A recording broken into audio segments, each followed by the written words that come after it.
نشر رسمی جمهوری تاجیکستان روزنامه جمهوریت با تشکیل آزمون‌های بلندپایه، تهیه صفحه‌های جالب و خواندنی و نشر مطالب حرفه‌ای، تحلیلی و فوری نه تنها میان خوانندگان کشور خودمان بلکه بیرون از آن نیز از محبوبیت خاص برخوردار است.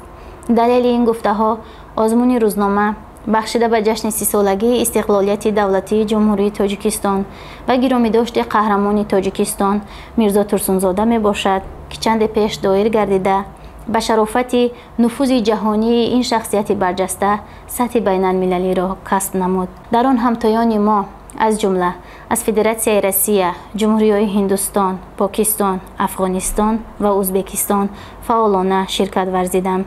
فریدون فرهادزاد یکی از آنهاست. او یکی از ژورنالیستان جوان و امیدبخش جمهوری ازبکستان بوده. عین حال وظیفه کاتب مسئول روزنامه آواز سمرقند را به ذمه دارد. جهت شرکت فعالانه در آزمون و نشر مطالب جالب او با افتخارنامه مؤسسان، مکافات پولی و تحفه خاطروی سرفراز گردانده شد. از فرصت مناسب استفاده برده دایر به شناسایی فریدون با روزنامه جمهوریت و محبوبیت صحیفه خواندنی آن شام شنبه میان تاجیکان برون مرزی صحبت جالب دایر نمودیم که فشرده آن از زبان مهمان ما پیشکش مخلصان محفل فانوس منبر اندیشه می گردد. درود و سپاس به تمام خوانندگان روزنامه آوازدار، روزنامه معروف محبوب جمهوری تاجیکستان، روزنامه جمهوریت. امروز که تحت سیاست خردمندانه سرور دولت جمهوری ازبکستان شفقت میرزیویف و پرزیدنت جمهوری تاجیکستان محترم امام علی رحمان مناسبت‌های بین دو کشور در ساحه‌های گوناگون از جمله در ساحه‌های اجتماعی، اقتصادی، سیاسی و به ویژه در ساحه فرهنگی نیز گسترش می‌یابد و سال تا سال مستحکم می‌شود. یکی از این دستاوردهایی که اساس نمونه عبرت‌انگیز این رابطه‌های همکاری میباشد این مستحکم گردیدن رابطه‌های تشکیلات‌ها، کارخانه‌ها و عموما همکاری در ساحه‌های گوناگون میباشد.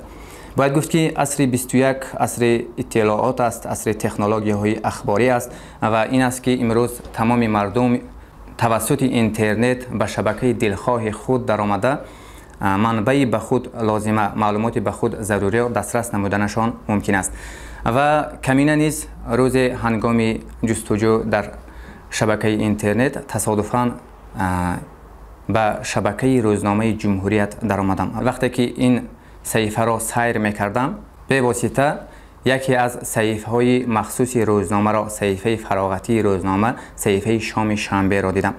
وقتی که این صحیفه را میخواندم تمام مطالب هایی که جالب بودند، شفق‌آور بودند، مراقی مرا به این صحیفه زیاد کرد و به واسطه پس از این هر هفته که صحیفه شام شنبه اعلام می‌گردید همان روز را انتظار می‌شدم و پس از گذاشتن صحیفه به واسطه آن را می‌گرفتم و در وارد می‌گذاشتم، پیچت می‌کردم و می‌خواندم.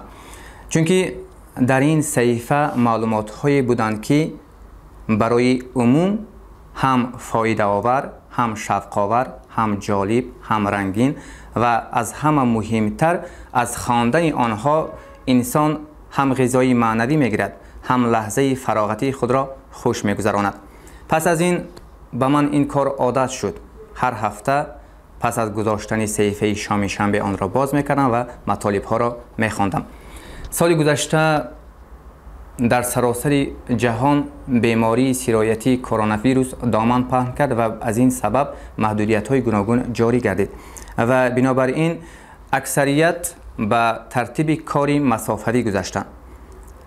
یعنی در خانه نشسته کاری خود را دوام دادند. وقتی که در خانه هم کار میکردیم مطالعه روزنامه جمهوریت به طریق مجازی یکی از کارهای اساسی کمینه بود و به واسطه صحیفه شام شنبه را مطالعه میکردم. روزی با یک نفر دوستمان صحبت کردیم و همین غایه تأسیس یک گروه علاهیده در مسنجر تلگرام که یک گروه فراغتی باشد، یک گروه فرهنگی باشد تا که مردم هنگام خانه‌نشینی از مطالعه مطالب آن شفق‌آور و جالب وقتی خود را پرمضمون گذرانند. به همین خاطر پس از همین در اساس همین صحیفه شام شنبه ما در مسنجر تلگرام گروه مخصوصی صدای تاجیک را تأسیس دادیم. این ماه می بود و از همان ماه می این جانب قریب بیش از 1 سال است که گروه صدای تاجیک عمل میکند. ما در این گروه پیوسته مطالب هایی که در صحیفه مخصوص شام شنبه انتشار می شوند پیشکش خوانندگان میکنیم. خرسندی آور است که با گذشت وقت تعداد خوانندگان گروه صدای تاجیک می افزاید. امروز دامن دایره خوانندگان گروه از دایره از حدود ازبکستان بیرون رفته در کشورهای هممرز و همسایه بلکه در کشورهای خارجی نیز مطالب گروه را با شوق میخوانند و به ما پیام می نویسند درباره مطالب هایی که گذاشته می شوند و این البته باعث اعتراف است. باید گفت که امروز گروه را قریب 7000 نفر خواننده پیگیری میکنند و این از آن دلالت می دهد که گروه الکی به یک گروه معمول، به یک گروه محبوب، به یک گروه دوست داشته خوانندگان تبدیل یافته است. باعث اعتراف است که امروز در مسنجر تلگرام گروه های زیاد با زبان تاجیکی فعالیت دارند و قسم زیادی آنها مطالب های خود را از گروه صدای تاجیک میگیرند و پیشکش خوانندگان خود مینمایند. یعنی این از آن دلالت میدهد که امروز ما گفته میتوانیم که خوانندگان صحیفه شام شنبه، خوانندگان گروه صدای تاجیک نه 7000 بلکه زیاده از 7000 باید 20000 30000 و بیشتر از آن است، چون که نه تنها بعضی خوانندگانی که اعضای گروه نیستند توسط دیگر گروه ها این مطالب ها را میخوانند. این از آن دلالت میدهد که زحمت هایی که امروز کارمندان روزنامه جمهوریت میکنند برای خوانندگان مطالب های جالب را تیار میکنند البته بر عبث نمی رود. از آنها کسی بهره‌مند می‌گردد، از آنها کسی در حیات خود استفاده می‌برد و به ما بیشتر آموزگاران می‌نویسند و می‌گویند که از مطالب هایی که در گروه صدای تاجیک گذاشته می‌شود، یعنی از همان مطالب هایی که ما از صحیفه شام شنبه می‌گیریم، آنها نیز در روند درس خود برای تعلیم و تربیت نسل نورز استفاده می‌برند. گفته می‌توانیم که امروز گروه صدای تاجیک یکی از گروه‌های دوست داشته ترین مردم تاجیک زبان جمهوری ازبکستان گردیده است و برای این البته ما به اهل کارمندان ایجادی روزنامه جمهوریت تشکر خود را میگوییم. باعث اعتراف است که ما قسم زیادی ایجادکاران روزنامه را ضمناً میشناسیم، از جمله گلستان سعدانشاه، قربان محمدعلی، خورشید جاوید، سرویناز، زلاله، کامران و چند تن دیگر هستند که مطالب های جالب و شفق‌آور عاید به مثلا شهرهای کلانترین، شهرهای خردترین، شهرهای سراهالی ترین، راههای آهنین خطرناکترین،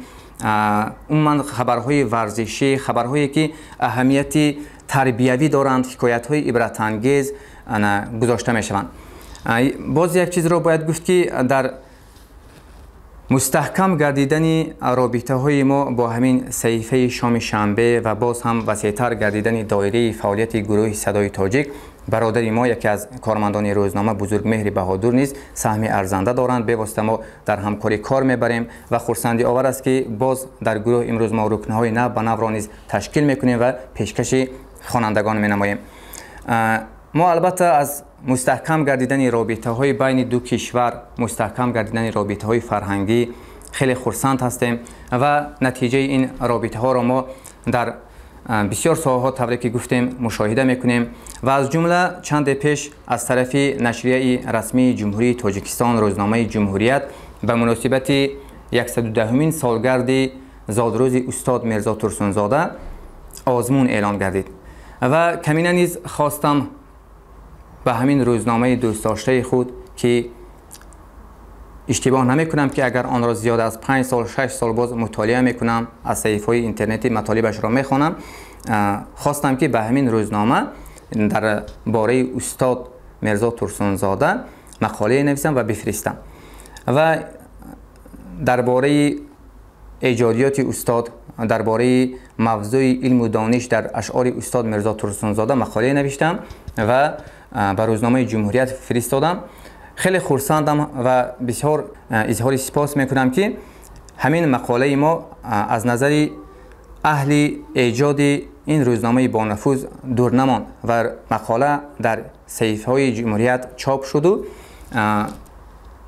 و اینک امروز به این درگاه تشریف آوردیم، با اهل قلم شناس شدیم، صحبت کردیم و خیلی خرسندم که همین مهنت کمترانه ما را، یک مقاله شاگردانه ما را بهای بلند داده با یک افتخارنامه سرفراز نمودند و از این خیلی خرسند هستیم. میخواهیم که در آینده باز این رابطه های همکاری مستحکمتر گردد. بگذار که شمار خوانندگان شام شنبه باز هم زیاد شوند. شام شنبه به یکی از صحیفه های دوست داشته ترین، یکی از صحیفه های محبوب ترین، یکی از صحیفه هایی که اهل فرهنگ تمام مردم چاپش را انتظار میشوند به چنین یک صحیفه معروف تبدیل یابد. میگیم باری دیگر برای کارمندان روزنامه جمهوریت، برای آنهایی که در همین صحیفه مخصوص دست اندر کارند، برای همه آنهایی که برای پرآب و رنگ برآمدن این روزنامه سهم خویش را میگذارند، به ویژه برای مأموریت همین روزنامه سپاسگزاری خود را اظهار می نماییم. بگذار این همکاری مستحکم شود و این اظهار منتداری ما نه همچون مأمور گروه صدای تاجیک، بلکه از نام تمام خوانندگان گروه، از نام تمام تاجیک زبانان کشور، به اهل قلم، به اهل ایجاد، به همه آنهایی که برای پرآب و رنگ چاپ شدن این روزنامه زحمت میکشند سپاسگزاری میکنیم. تشکر، سربلند باشید.